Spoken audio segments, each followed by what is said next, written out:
Hello, everyone, and welcome to English Podcast Live. I'm Alex. And I'm Jamie. And today, I have to say, I've been genuinely looking forward to this episode Why's that? because this topic comes up all the time when I'm talking to English learners, and people are always surprised by how deep the differences go. We're talking about American versus British English. And just to be clear right from the start, we are not just talking about the accent. That's maybe 10% of the actual differences. Exactly. We're talking about completely different words for everyday objects, completely different spelling rules, different grammar patterns, different cultural attitudes to language. It's a whole thing. I remember the first time I was in the UK and someone asked if I wanted a biscuit with my tea. I said sure, and I was expecting something like a flaky, buttery American biscuit. You know, the kind you get with fried chicken. And what did you get? A cookie. A perfectly nice cookie, but I spent about 30 seconds looking at it with genuine confusion. That right there is the American versus British English experience. The same word, a completely different thing, and neither person realizes the other is confused. Today, we are going to make sure that never happens to you. We're covering vocabulary, pronunciation, spelling, grammar, and the cultural differences in how each variety uses language. This is your definitive guide. Let's get into it. Let's start with vocabulary, because this is where the most real-life confusion happens. And let's go category by category so it's easy to remember. Cars and transportation first, because this is one of the richest areas for differences. Okay, let's say you're driving and you need to open the front of the car where the engine is. What do you call it? American, the hood. British, the bonnet, which is also, by the way, an old-fashioned word for a type of hat. So visually, if you squint, you can see the connection, a cover that sits on top of something. Then the back of the car where you put your luggage. American, the trunk. British, the boot. Again, boot is also a type of shoe, a tall shoe. And again, there's a visual logic. The boot of the car is a compartment that kind of kicks out from the back, though that explanation might be a stretch. A bit of a stretch, yes. What about the windshield? American, windshield. British, windscreen. This one's more intuitive, screen versus shield. Both words work logically. Gas, as in fuel? American, gas or gasoline. British, petrol. And a gas station in the UK is a petrol station. Here's a fun one, the subway. American, subway. British, the underground, or more affectionately, the tube. And in other cities in the UK, it has different names. In Glasgow, it's called the subway too, actually, which breaks the pattern. Language is never perfectly consistent. Never. Food is probably the most practically important category for travelers. Let's go through this carefully. Okay, French fries, the thin, crispy potato things. American, French fries. British, chips. But here's where it gets complicated. Because in British English, chips can also refer to the thick-cut potato wedges, the kind you get with fish. Those are also called chips. So in Britain, both the thin McDonald's-style fries and the thick pub-style potato wedges are called chips. Right. The context usually makes it clear. Fish and chips means the thick kind. Grab some chips at McDonald's means the thin kind.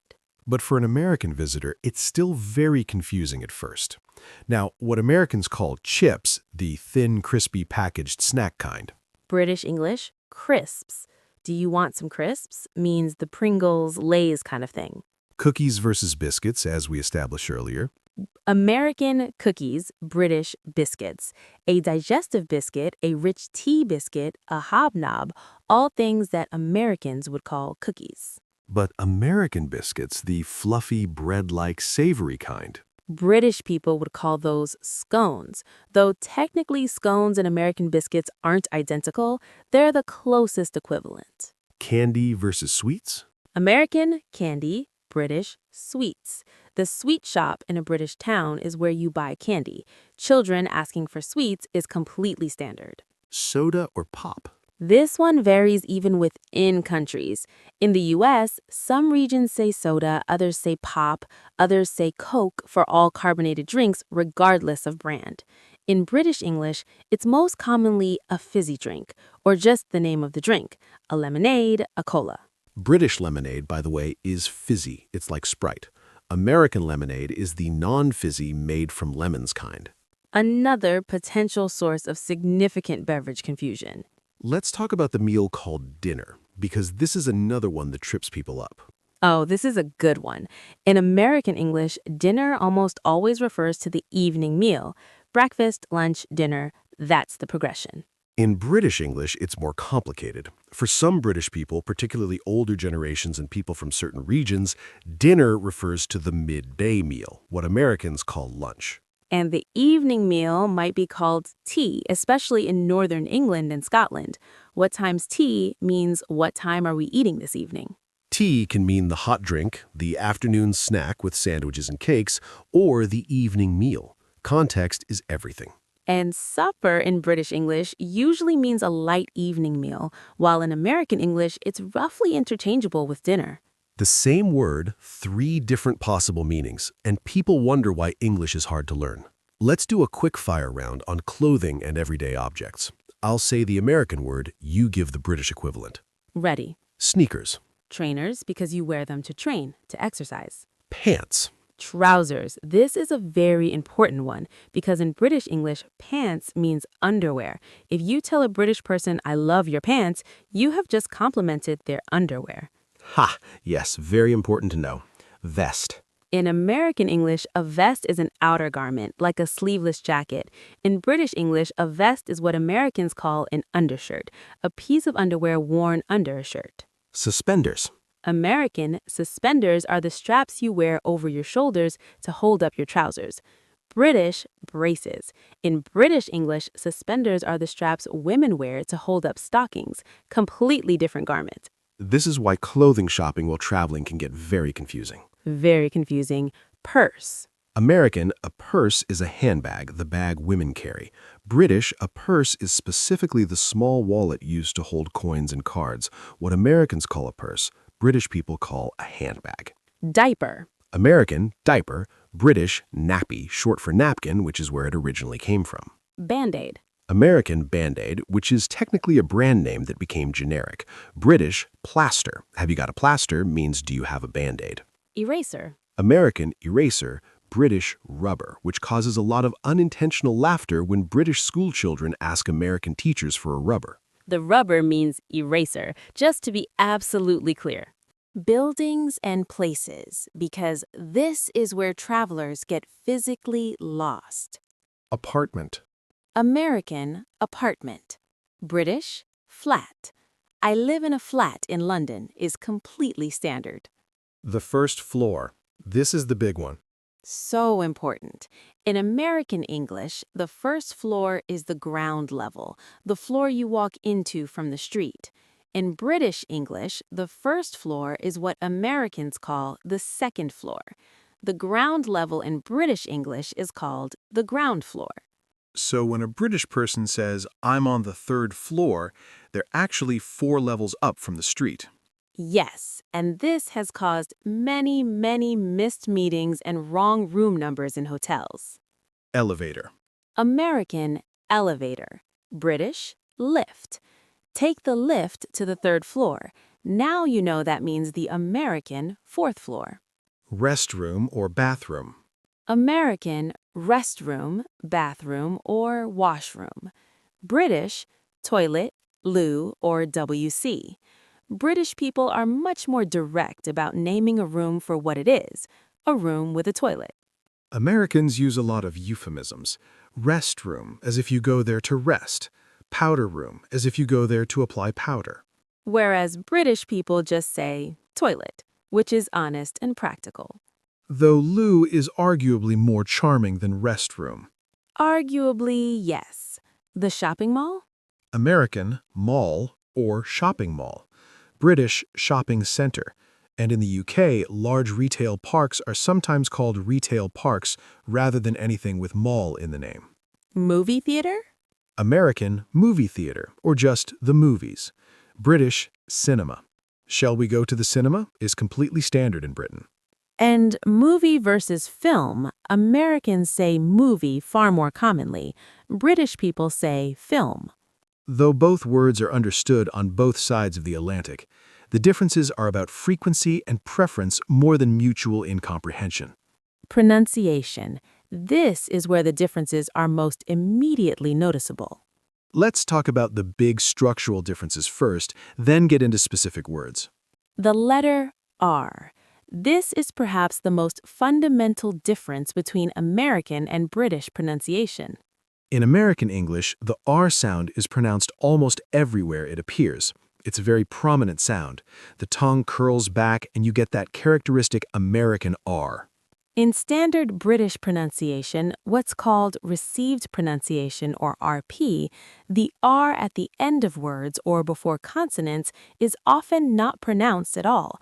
It's called non-rhotic pronunciation. So car in American English, car, with a strong R at the end. In British RP, ka. The R softens into just lengthening the vowel. Water in American English, water. In British RP, wata.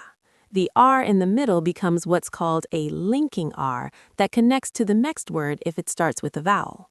Butter, American, butter. British, butter. Forever, American, forever. You can really hear that final R. British RP, forever. This is also why many people perceive British English as sounding softer or more musical. The absence of those hard R sounds changes the whole flow of the speech. Now let's talk about vowel sounds. The A in words like bath, path, glass, dance, plant. This is one of the clearest markers of British versus American pronunciation. In American English, these words use a short front A sound. Bath, path, glass, dance. The A sounds like the A in cat. In standard British RP, these words use a long back A sound. Bath, path, glass, dance. The vowel is much further back in the mouth. This is the posh sound that people associate with British accents, though it's worth noting that many British accents, especially in the north of England, actually use the short A sound, just like Americans. So it's not all British people. It's specifically the RP accent, sometimes called BBC English or the Queen's English. Now let's go through specific words that are pronounced very differently. Schedule, classic example. American, schedule. British, schedule. Same letters, completely different initial consonant cluster. Americans pronounce the SCH like SK. British people pronounce it like SH. Herb, the plant. American, herb. The H is completely silent. British, herb. The H is fully pronounced. This actually gives us a useful bit of trivia. Americans don't pronounce the H in herb, but they do name people Herbert. British people pronounce the H in herb, but they don't name people Herb. That's a beautiful irony. Vitamin. American, vitamin. British, vitamin. Different first syllable stress and different vowel sound. Aluminum. This is a good one because it's spelled differently too. American spelling and pronunciation, aluminum, 4 syllables. British spelling and pronunciation, aluminium, 5 syllables, and an extra I in the spelling. The British version actually follows the original Greek and Latin naming pattern more closely. Advertisement? American, advertisement, stress on the first and third syllables. British, advertisement, stress on the second syllable, 4 syllables instead of 5. Garage? American, garage. British, garage. The stress is on the first syllable in British English, and the final syllable sounds completely different. Controversy? American, controversy. British, controversy. Again, different stress placement. British English puts the stress on the second syllable. And lieutenant? American, lieutenant. British, lieutenant. The U becomes an F sound in British English. There's no logical phonetic explanation for this. It's just a historical quirk. English is full of historical quirks. Full of them. Let's do spelling. Quickly but thoroughly, because this matters for written communication. The big categories. First, Endings in OUR versus OR. British English keeps the U. Color, flavor, honor, labor, humor, neighbor, favor. American English drops the U. Color, flavor, honor, labor, humor, neighbor, favor. The U versions came into English from French during the Norman period. American English simplified them following Noah Webster's dictionary reform in the early 1800s. He deliberately simplified spellings to differentiate American English and to make words more phonetically logical. Endings in ISE versus IZE. This is more complicated than people think. British English uses ISE in many verbs: organize, recognize, realize, apologize. American English uses IZE, organize, recognize, realize, apologize. Though the IZE ending is actually also acceptable in British English, both are correct there. But ISE is more common and more expected. Endings in RE versus ER. British, theater, center, fiber, leader, meter. American, theater, center, fiber, leader, meter. British English preserves the original French RE ending. American English reverses it to ER, which is more natural for English phonetics. Endings in INTS versus ENTS. British, defense, license as a noun, offense, pretense. American, defense, license, offense, pretense. Note that in British English, license is the noun and license is the verb. I have a driving license. The council will license the premises. In American English, license is used for both. Double letters. British English often doubles consonants where American doesn't. British, traveling, canceled, jewelry, marvelous. American, traveling, canceled, jewelry, marvelous. AE and OE in British versus just E in American. British, encyclopedia, anemia, maneuver, estrogen. American, encyclopedia, anemia, maneuver, estrogen. The practical takeaway: if you're writing for a British audience or a British organization, learn the British spellings. If you're writing for an American audience, use American spellings and set your spell checker accordingly. Most importantly, be consistent within a single document. Mixing color with organize looks like an error, even if technically both are valid in different standards. There are also some genuine grammar differences, not just style choices. Let's cover the main ones. The present perfect versus simple past. This is one of the most common grammar differences in everyday speech. In British English, you'd typically say, "I've just eaten," "She's already left," "Have you finished yet?" using the present perfect for recent actions. In American English, the simple past is much more commonly used in the same situations. I just ate. She already left. Did you finish yet? Both are grammatically correct, but they sound distinctly American or British in everyday conversation. Collective nouns are another big one. In British English, collective nouns like team, government, band are often treated as plural. The team are playing well. The government have announced new policies. The band are on tour. In American English, collective nouns take singular verbs. The team is playing well. The government has announced. The band is on tour. This trips up a lot of people because both sound natural to native speakers of each variety, but wrong to the other. Prepositions can also differ.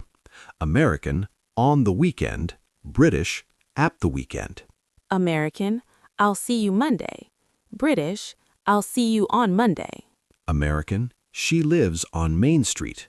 British, she lives in Main Street. None of these are major comprehension barriers. Both sides understand each other perfectly, but they're the subtle details that give away which variety someone has learned. Now the most interesting section: cultural differences in how the two varieties use language. British indirectness. This is famous and it's real. Let's do a translation guide. Jamie, give me a classic British phrase, and I'll give the actual meaning. I might join you later. Translation: I am definitely not coming. That's quite interesting. Translation: this is not very interesting. Though quite by itself means very in British English, it's quite good means it's very good. But that's quite interesting with that particular intonation means I'm not impressed. With the greatest respect. Translation: I think you are completely wrong, and I'm about to explain why. I hear what you're saying. Translation: I disagree with everything you just said. Could you perhaps consider? Translation: do this now. This is not optional. Not bad. Translation: this is actually very good. I am genuinely impressed. I'm sure it's fine. Translation: it is not fine. I am worried. Americans, by contrast, tend to mean what they say more literally. If an American says, "Great job," they mean, "Great job." If a British person says, "Not bad," they also mean, "Great job," but you have to know the code. This is why cross-cultural misunderstandings happen.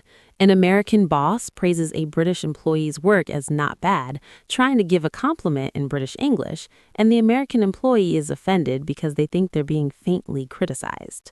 Or a British employee says their American colleague's presentation was quite interesting, meaning to be polite while privately being bored, and the American thinks they loved it. Understanding the cultural layer is just as important as understanding the words. One more cultural difference worth mentioning, the word sorry. British people use sorry extraordinarily frequently, as an apology, as a way to get someone's attention, sorry, excuse me, as a way to ask someone to repeat themselves, sorry, and even as a way to express mild disagreement, I'm sorry, but I don't think that's right.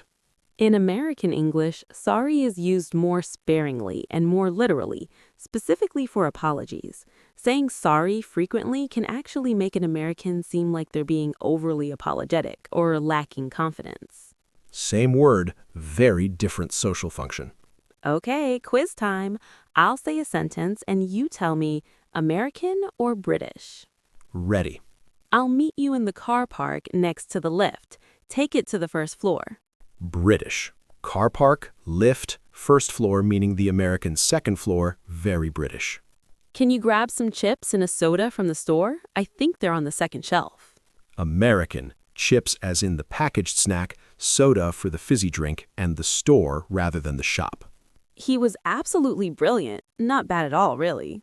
British. Brilliant as a general positive exclamation, and not bad at all meaning genuinely excellent.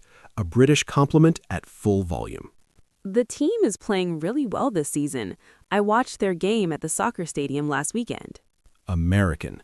The team is singular verb for collective noun, and soccer, British people call it football. I need to pop to the chemist to get some paracetamol. I've had a shocking headache all day. British. Pop to means to quickly go somewhere. Chemist is what Americans call a pharmacy or drugstore. Paracetamol is the British name for what Americans call acetaminophen or Tylenol, and shocking used to mean very bad, a British intensifier. Great. And the last one? I reckon we should sort out the boot before we set off. There's loads of rubbish in there. Extremely British. Reckon for think, sort out for organize or clean, boot for trunk, set off for leave or depart, loads of for a lot of, and rubbish for trash. Completely incomprehensible to a new English learner. Perfectly natural to a native British speaker. The question everyone has, which variety of English should I learn? Honest answer, it depends on your goals, but the most important thing is to understand both. If you're going to study or work in the US, American English is more immediately practical. American media, Hollywood films, Netflix, American music dominates globally, so there's more input available. If you're going to the UK, Ireland, Australia, New Zealand, or South Africa, British English is closer to what you'll encounter. For international business English, particularly in settings like the United Nations, international NGOs, academic publishing, British conventions are often the default. Our recommendation, pick one as your primary model. Be consistent. Don't mix color with organize in the same document. But expose yourself to both. Watch British TV shows, Fleabag, The Crown, Doctor Who. Watch American shows. Listen to both accents. Read both. Because in the real world, you will encounter both constantly, and you don't want to be the person who can't understand what a British colleague means when they say the presentation was not bad. You want to know that's the highest praise you're going to get. Exactly. Thank you so much for listening to English Podcast Live today. If you enjoyed this episode, please subscribe and leave us a comment. Which variety of English do you prefer? We'd love to know. See you next week. Take care, everyone. Bye.